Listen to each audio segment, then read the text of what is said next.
Hello friends, સ્વાગત છે તમારું મારું કિચન સિરીઝ ગુજરાતીમાં।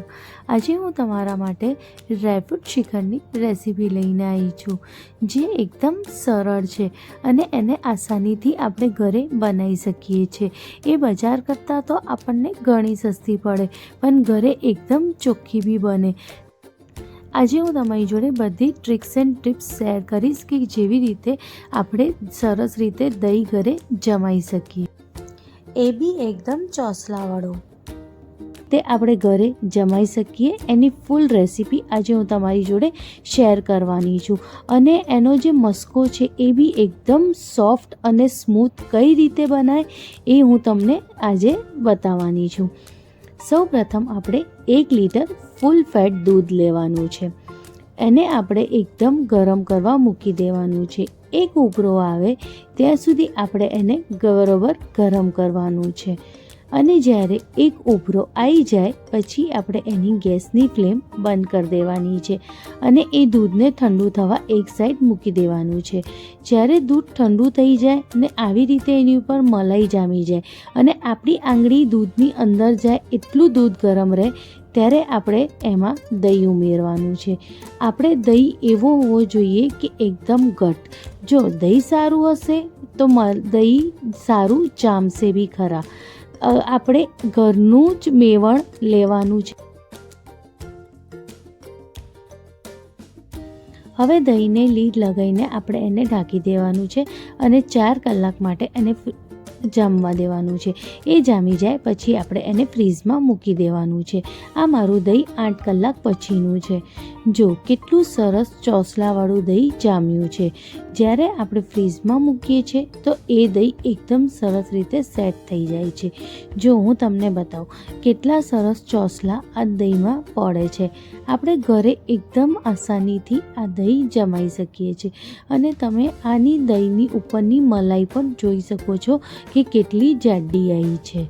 જો હું તમને બીજો પીસ પણ બતાવું, જો કેટલું સરસ છે, એવું જ લાગે જાણે આઈસ્ક્રીમ છે। હવે આપણે એક બાઉલ લઈશું, એની ઉપર આપણે ગળણી મૂકીશું અને એની ઉપર આપણે આવું એકદમ કોટનનું પતલું કપડું મૂકીશું। હવે બધા દહીંને આપણે એ કપડાની ઉપર આવી રીતે લઈ લઈશું। હવે આપણે કપડાને બધી બાજુથી હાથમાં આવી રીતે લઈ લઈશું અને એને સરસ રીતે બાંધી દઈશું। આપણે એને એકદમ ટાઈટ બાંધવાનું છે કે જેથી એની અંદરનું જે બી પાણી છે એ બધું નીકળી જાય।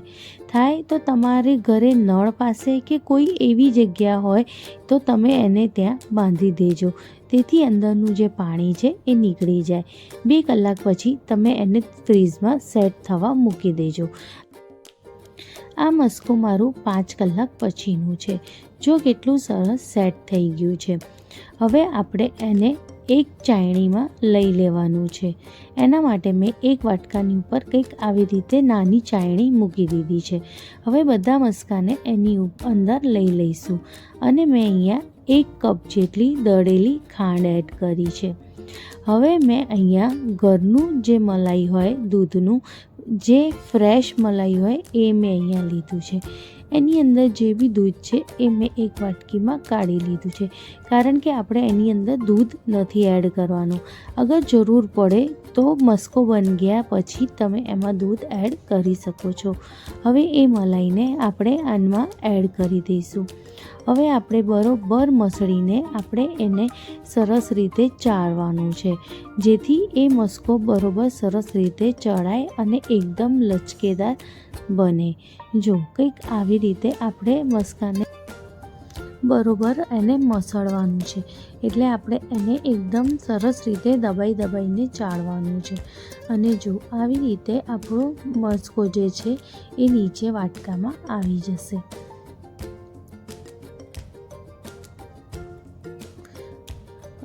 હવે જો આ વાટકામાં બધો મસ્કો આવી ગયો છે। હવે આપણે એને બરોબર સરસ રીતે મિક્સ કરી દેવાનું છે।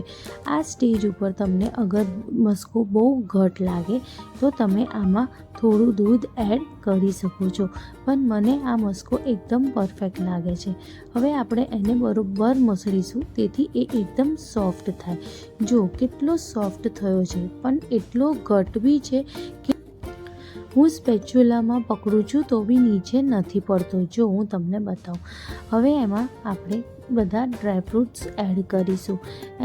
સૌપ્રથમ મેં એમાં થોડા કેસર એડ કર્યું છે. 2 થી 3 ટીપા વેનીલા એસેન્સના એડ કર્યા છે. થોડા પિસ્તા એડ કર્યા છે. થોડી કાળી દ્રાક્ષ અને થોડી લીલી દ્રાક્ષ એડ કરી છે. હવે મેં આમાં કાજુના કટકા એડ કર્યા છે. ડ્રાયફ્રૂટ્સ તમે તમારી ઈચ્છા અનુસાર આમાં જે નાખવું હોય એ નાખી શકો છો.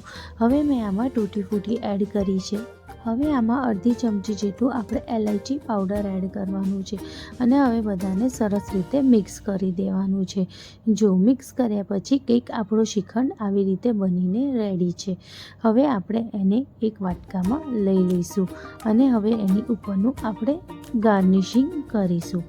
જો કંઈક આવી રીતે કેટલું સરસ લાગે છે. હવે આપણે એની ઉપર ડ્રાયફ્રૂટ્સથી અને તૂટી ફૂટી અને ચોકલેટ ચિપ્સથી ગાર્નિશ કરીશું.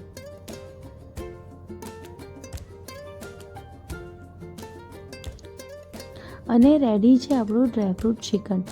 અગર તમને મારી ડ્રાયફ્રૂટ શ્રીખંડની રેસીપી ગમી હોય તો તમે એને લાઈક, શેર અને કમેન્ટ કરવાનું ના ભૂલતા.